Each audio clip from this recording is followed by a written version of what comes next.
जन्मवेदी में लीला सारी बड़ भाई श्री बलभद्र और भौणी देवी सुभद्रा सहित बाहुड़ी कालिया सात श्रीमंदिर सिंहद्वार सम्मुखें पहुंची 3 रथ आज संक्रांति और खेल पड़ुवर चतुर्धा विग्रह रथारूढ़ हो रे भक्तों को रथ उपर दर्शन देउछंती 3 ठाकुर आज रथ उपर महाप्रभुंकर अनुष्ठित हो अनेक गुड़िए नीतिकांति और जहाँ विधि व्यवस्था रही से अनुसार हरिशन एकादशी में बुधवार दिन रथ उपर अनुष्ठित हो महाप्रभुंकर सुनाबेश और आज कौन सब नीतिकांति रही से संपर्क में सरोज मल्लिक मो सहयोगी आम सहित रोच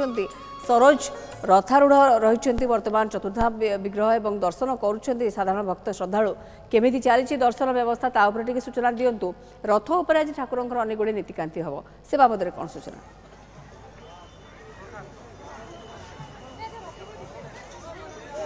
निश्चित भाव में मौसमी जेहेतु 3 रथ सिंहद्वार सामने लगी सारी सिंहद्वार सामने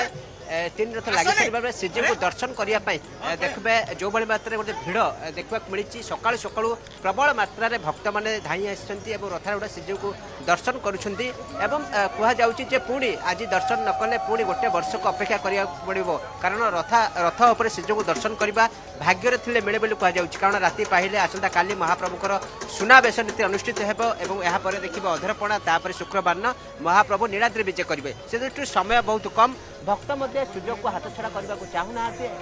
आप जो नीतिकांति कथा कहते जो भाव में मंदिर सब नीतिकांति कर रथ उपर नीतिकांति करा देखीचे सका सूर्य पूजा अवकाश महिलम चढ़पलामी जहाँ जहाँ नीतिकांति रही महाप्रभुकर संपन्न हो आगक सका धूप महाप्रभुकर संपन्न हो से दृष्टि भक्त मैंने बहु मात्रा भिड़ पुरी में देखा मिली आम किसी प्रतिक्रिया ना जो मैंने दूर दूरांतर आसुच्च भक्त रिएक्शन आप कौटू आस्कार महाप्रभु रथ उपर दर्शन काली तो बहुत भिड़ थिला आज देखी दर्शन करी बहुत खुशी लगुच भाग्य दर्शन मिले आपको केबे भाभी जे महाप्रभु पाखु जीवु दर्शन करिवु मु बहुत थर आसिले बहुत थर दर्शन कले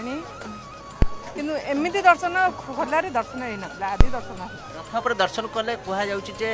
माने को पुण्य जन्म पुण्य करथिले दर्शन पुण्य करथिले ही रथ उपर दर्शन मिल एति मु जानी भगवान आशीर्वाद अच्छी जगन्नाथ आशीर्वाद अच्छी जे एमती खोला दर्शन सब बेले पाएनि मंदिर तो प्राय टाइम दर्शन मिले जो भिड़ में यही दिनटा वर्षक जो गोटे दिन आसे ये दर्शन मिले आप कौटू आस बालेश्वर सुदूर बालेश्वर बहुत दूर दर्शन कले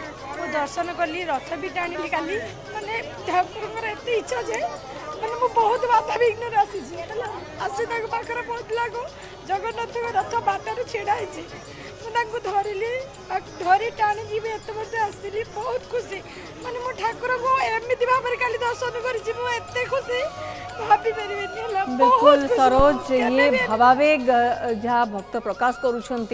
एवं चतुर्धा विग्रह को आज दर्शन कर रथ पर आज भी भक्त श्रद्धालु दर्शन कर लंबा धाड़ी लगी जहाँ आमको सरोज सूचना देते सहित आज प्रभुंर अनेक गुड़ी नीतिकांति रही जहाँकि रथ उपर ही संपन्न कर सरोज मल्लिक रही पुरी अधिक सूचना खबर पर देते।